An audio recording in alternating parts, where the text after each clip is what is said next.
డబ్బు, అనారోగ్యం, ఉద్యోగం, వ్యాపారం, అప్పులతో బాధపడుతున్నారా? మీకోసమే లాంచ్ యువర్ ఫ్యూచర్ ప్రోగ్రామ్. నమస్కారం డాక్టర్ శ్రీయాచార్య. ఇక్కడ మనకేమంటే ఇంత మనకి కొత్త వాళ్ళకి మనం ప్రతి ఏదో ఒక ఎపిసోడ్లో ఒక కొత్త ఐడియా చెప్తున్నాము, మన సబ్జెక్ట్ గురించి ఓపెన్ చేస్తున్నాం. చాలామందికి ఏంటంటే నేను ఎలా అఫర్మేషన్ చేయాలి, నేను ఈ సబ్జెక్ట్లోకి ఎలా రావాలి, ఈ ఆలోచనలు చాలా ఉన్నాయి. అంటే వీడియోలు చూసి వాళ్ళు ఏదో చేసుకుంటున్నారు, కానీ ప్రతిదానికి ఒక సిస్టమేటిక్ అనేది ఉంటుంది కదా. ఆ సిస్టమేటిక్ ప్రకారం మనం చేసినప్పుడు ఏమవుతుందంటే ముందు మనకున్న ఏదైతే నెగిటివ్ ఉందో అదంతా క్లియర్ అయిపోవాలి. ఈ సబ్జెక్ట్లోకి రావాలంటే మనకున్న నెగిటివ్ అంతా క్లియర్ అయితే కదా పాజిటివ్ అనేది మనకు ఆపాదించబడుతుంది. కాబట్టి ఆ పాజిటివ్ ఎలా ఆపాదించబడుతుంది, దానికి మీరు ఏం చేయాలి? ఓకేనా, స్టార్టింగ్ మనం దీన్ని ఎలా స్టార్ట్ చేయాలి ఈ సబ్జెక్ట్. ఓకే, ఒక 3-4 పాయింట్లు చెప్తాను, దాన్ని చక్కగా నోట్ చేసుకొని కొత్తగా ఎవరైతే ఈ సబ్జెక్ట్ చూస్తున్నారో వాళ్ళు, ఓకేనా, ముందుగా మీరు దీనికి ప్రిపేర్ అయిన తర్వాత అప్పుడు మీకు పర్ఫెక్ట్ అనిపిస్తే అప్పుడు క్లాస్కి రండి, ఇబ్బంది అని లేదు. లేకపోతే కన్ఫ్యూజ్ అయిపోతారు మీరు. ఓకేనా, మన వీడియోలు చూసిన తర్వాత పర్లేదు, కాకపోతే ఎలాంటి కన్ఫ్యూజన్ ఉండదు ఇక మళ్ళీ. ఈ సబ్జెక్ట్లో నేను ఈ వీడియోలో మీకు కొన్ని టెక్నిక్స్ చెప్తాను. ఫస్ట్ ఆఫ్ ఆల్, మీరు ఉదయం లేవగానే మీ బెడ్ మీద నుంచి ఎలాంటి టెన్షన్స్ లేకుండా ప్రశాంతంగా లేవాలి. అంటే బెడ్ మీద ఉన్నారు, గట్టిగా మారుస్తారు, ఇంకెప్పుడు లేస్తారు, ఆ మాటలు వినిపించద్దు మనకి, అర్థమైందా? మా బెడ్ మీద ఉన్నారు, పిల్లల నుంచి గట్టిగా కేకబెట్టి మీద పడడం, అర్థమైందా? ఇలాంటివి ఏమి ఉండదు. మీరు లేవడంతో ఎంత ప్రశాంతంగా లేవాలంటే, ఎక్కడో మనం అడవిలో హాయిగా నిద్రపోయి లేవగానే మంచి సూర్యుడు వెలుతురు మీద పడడము, ఆ పక్షులు అరవడము, పక్కన సిలేరు పారడం, ఇవన్నీ ఎలా ఉంటాయి? ఆ ఫీలింగ్, ఒక ఆహ్లాదకరమైన వాతావరణం మేము మేలుకున్నట్టుగా ఉండాలి. అవసరమైన దానికి సంబంధించినటువంటి మ్యూజిక్ అలారం పెట్టుకోండి, ఇబ్బంది అని. ఓకే, నిద్రలో ఉంటారు కాబట్టి మీరు బెడ్ మీద ఉన్నారో అడవిలో ఉన్నట్టు తెలియదు కాబట్టి లేవగానే ఆ యొక్క సౌండ్స్ వినేసరికి సరిగ్గా మీరు అలాగే ఉన్నట్టు ఉంటుంది. ఓకేనా, ఏ సౌండ్స్ ఉదయం లేవగానే ఎలాంటి ఎలర్జీ వచ్చే సౌండ్స్ కానీ లేదంటే గట్టి సౌండ్స్ కానీ అవి మీ మైండ్ని డిస్టర్బ్ చేద్దాం ఫస్ట్. ఎందుకంటే మీరు ఉదయం లేవగానే మీ ఏ సౌండ్ అయితే వింటారో మీ సబ్కాన్షియస్ మైండ్ అదే స్వీకరించి ఆ డే అంతా అలాగే డిస్టర్బ్ చేస్తుంది. ఓకే, ఉదయం లేవగానే జస్ట్ మీ బెడ్ మీద నుంచి మీకు ఇంట్లో ఎక్కడైతే నార్త్ ఫేస్ ఉందో అటు సైడ్ నార్త్ ఫేస్ చేయండి.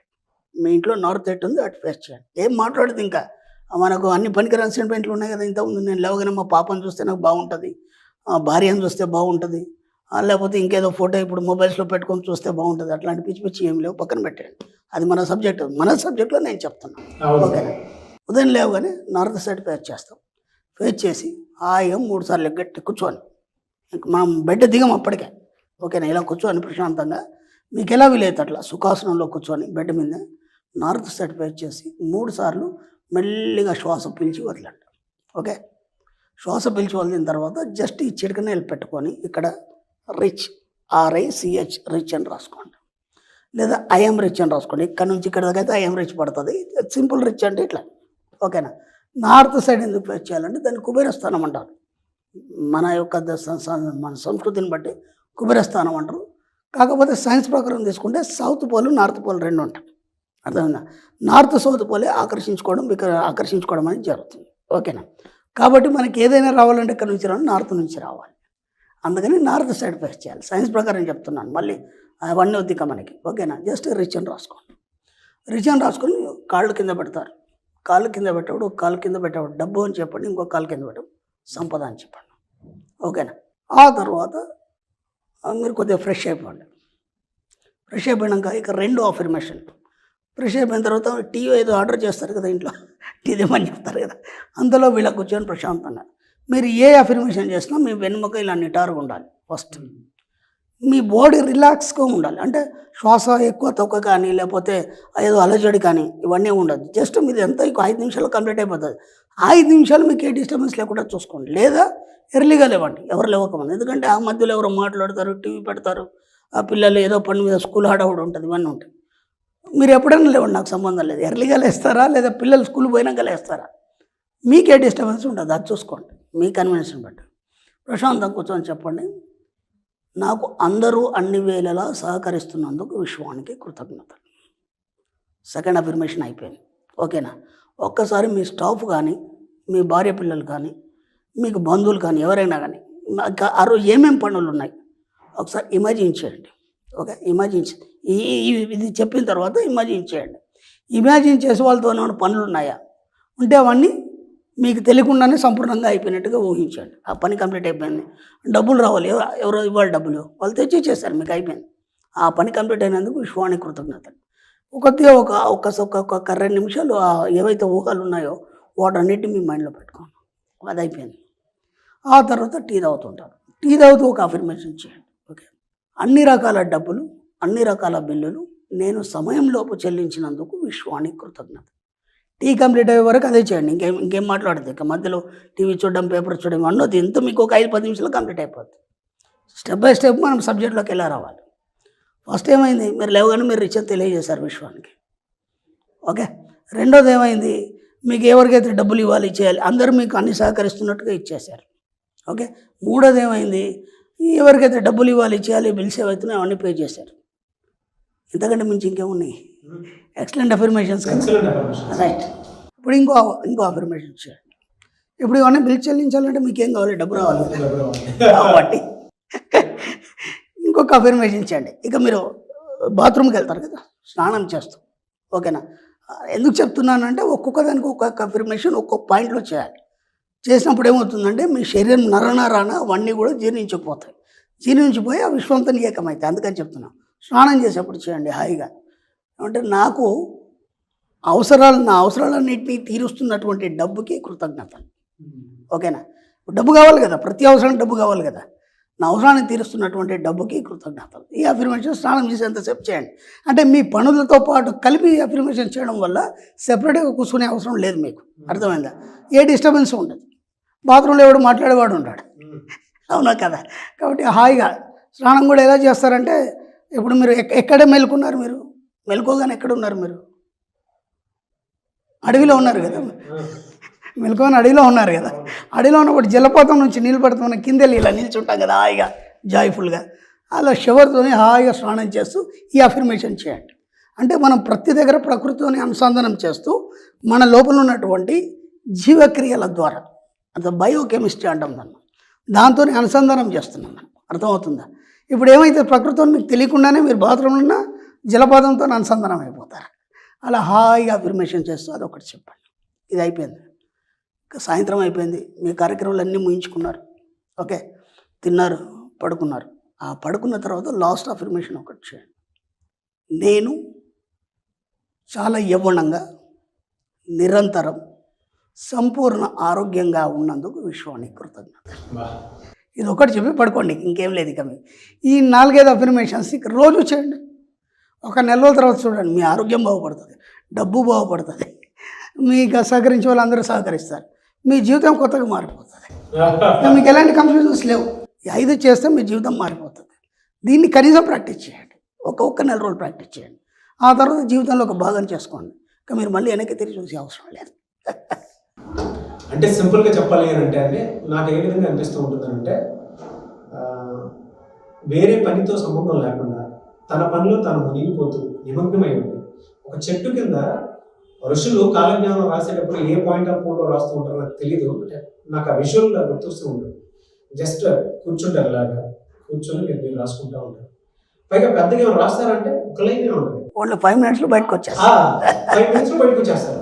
ఒక లైన్ రాసుకుంటారు, 5 మినిట్స్లో బయటకు వచ్చేస్తారు. అది చిన్న కొటేషన్ లాంటిది. ఆ ఒక్కటే ఎపిసోడ్ మొత్తం బలం ఇస్తూ ఉంటుంది. నాకు అనిపిస్తూ ఉంటుంది అనమాట. మేబీ ఎవరైనా ఒక పీస్ ఆఫ్ మైండ్ కోరుకునేటువంటి వాడు ఒక చెట్టు కింద వాళ్ళకి ఏం కావాలో అడిగి నేను ఇది చేయబోతున్నాను అని డిక్లేర్ చేసి వచ్చేటువంటి వాళ్ళు గురువులు ఎలానే ఉంటారేమో అనేటువంటి ఆలోచన వస్తుంది. దీనికి మీరు ఏమనుకోకపోతే, అతిశయోక్తి అనుకోకపోతే ఒక చిన్న ఎగ్జాంపుల్ చెప్తాను. ఎందుకంటే నాకు గుర్తుకొచ్చింది.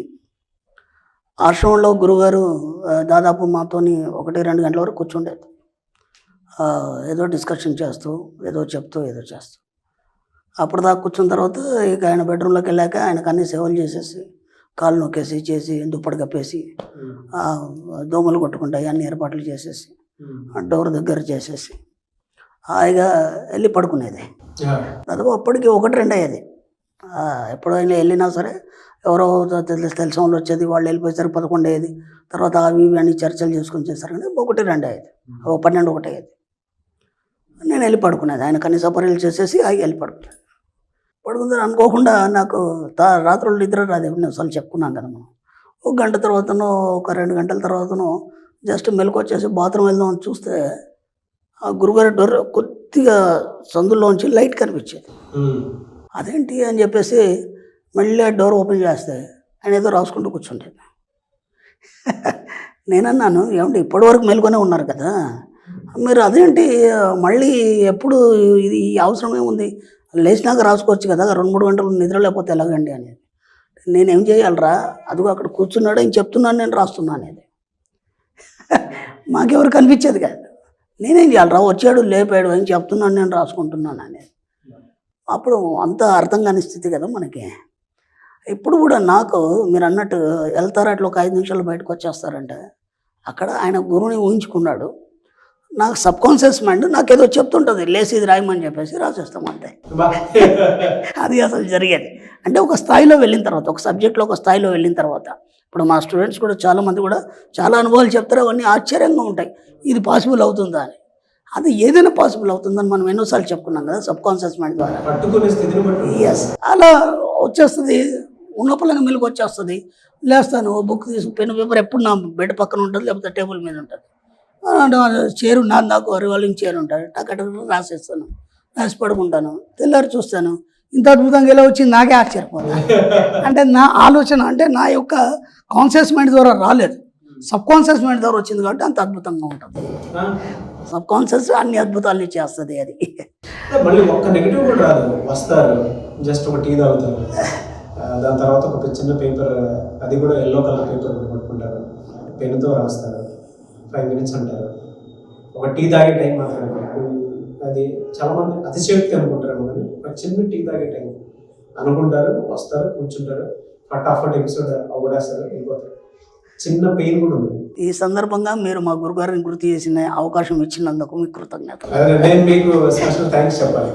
అంటే ఈవెన్ నాకు కూడా నేను గ్రఫాలజీ కూడా ఇది చేస్తాను, మనుషులను రీడ్ చేస్తాను ఎప్పుడు చెప్పలేదు. ఈ రోజు సందర్భాన్ని బట్టి వచ్చేది. మన పనిమంతా కుటుంబ సభ్యులే కదా, ప్రేక్షకులందరూ చూసేవాళ్ళు, వాళ్ళతో పంచుకోకపోతే ఇంకెవరితో పంచుకుంటాం.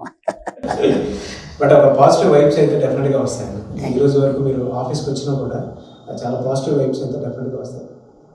అదే సార్, దొరికినందుకు మాత్రం చాలా థ్యాంక్స్ చెప్తాను. Thank you so much. విశ్వానికి నాకు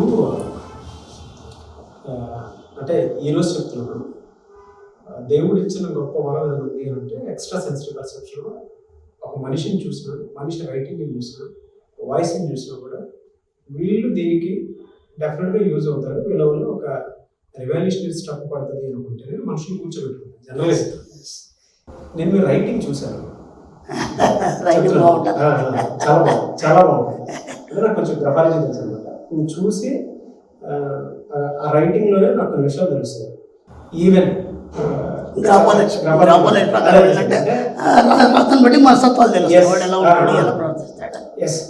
నాకు ఈవెన్ మర్డర్ చేసిన రైటింగ్ బట్టి కూడా నేను కొంత సెన్సిటివ్. ఈ టైంలో ఇది చేస్తున్నాడు, ఇక్కడ ఇది జరిగింది, ఇక్కడ ఇది జరిగింది అనేటువంటిది కొంచెం దేవుడి ఇచ్చిన వరవదన ఉంది అంటే అది ఒకటి చూసి చెప్పగలుగుతుంది. ఈ రైటింగ్ చూసిన ప్రతిసారి నాకు, అంటే ఈ రోజుకి నేను అది చాలా తక్కువ మందికి తెలుసు కాబట్టి చెప్తున్నాను, రైటింగ్ చూసిన ప్రతిసారి నాకు ఒక గురువు భావన కలుగుతూ ఉంటుంది. ఎలాగంటే ప్రపంచంతో సంబంధం లేకుండా ఈ రోజుకి మీరు ఇలా కూర్చొని రాసుకొని, ఎవరైనా తాళపత్ర గ్రంథాలు రాసేవాళ్ళు ఎలా ఉంటారో తెలియదు, కానీ ఆ జనరేషన్ పిల్లలు వాళ్ళని నేను చూడలేదు, కానీ గురువుల్ని మిమ్మల్ని చూస్తే మాత్రం నాకు అదే అనిపిస్తుంది. మోడర్న్ గురువు. అవును. అండ్ ఈ విషయం వాళ్ళు ఎందుకు చెప్తున్నాను అంటే, ఇప్పుడు మనం చేసిన వీడియో చాలా వైరల్ అవుతుంది. ప్రతి ఒక్కరికి అఫర్మేషన్స్ ఎలా చేసుకోవాలనే దాని మీద అవగాహన లేదు. చాలా చిన్న ఎలా అంటే డే 1 మొత్తం ఎలా ప్లాన్ చేసుకోవాలి, ప్రతి ఒక్కరు మీ దగ్గర నుంచి ఎక్స్పెక్ట్ చేసేటువంటి వీడియో ఇది. దాన్ని అవలీలగా చెప్పేశారు. ఇంకొకటి ఏంటంటే, నేను నా పర్సనల్ ఎక్స్పీరియన్స్ కూడా చెప్పడానికి ప్రధాన కారణం, ఒక సబ్జెక్ట్లో ఒక మనిషి అంత లేనమైతే తప్ప ఈ టైంలో ఇది చేస్తే ఇలా ఉంటుంది, ఈ టైంలో ఇది చేస్తే ఇలా ఉంటుంది అనేటువంటి దాని మీద ఇది రాదు, ఆ డెప్త్ రాదు. అందరికీ ఆ డెప్త్ అర్థం కాకపోవచ్చు, కానీ మీరు ఒక మాట చెప్తేనే డెప్త్ ఆటోమేటిక్గా మైండ్లో విజువల్ క్రియేట్ అవుతా ఉంది. సో అంత ఇది ఉంటుంది. ఈవెన్ నేను చాలా తక్కువ మందికి తెలుసు. ఒకసారి మీరు అనంతకృష్ణ స్వామి గారి రైటింగ్ చూసినప్పుడు తెలుస్తూ ఉంటుంది, నాకు నంబర్ ఆఫ్ పాజిటివ్ వైబ్స్ కనిపించాను. నేను అది స్టడీ చేసి రీసెర్చ్ చేశాను కాబట్టి నేను చెప్తున్నాను. ఈ రోజుకి ఒక లైన్ రాసుకుంటారు అంతే, ఒక్కటే లైన్ ఉంటుంది. ఆ లైన్కి సంబంధించి మొత్తం ఎపిసోడ్స్ అన్ని కూడా వేస్తారు. ఈ రోజు ఒక్క డిస్కషన్ కూడా ఉండదు నాకు అంతకృష్ణ స్వామి గారికి. ఆయన వస్తారు, మేము మెసేజ్ తీసుకుంటారు, కూర్చుంటాం అంతే. ఇంకా అంతే. Very happy for you sir. Episodes మాత్రం 2024 వచ్చిన ప్రతి ఎపిసోడ్ అదర్ కూడా వేస్తారు అంటే మించుంది. Thank you. దాంతోపాటు విమెన్ సిరీస్ కూడా చాలా బ్రహ్మాండంగా వెళ్తూ ఉంది. Thank you so much doctor Shri Acharya Anthakrishna Swamy garu. Thank you.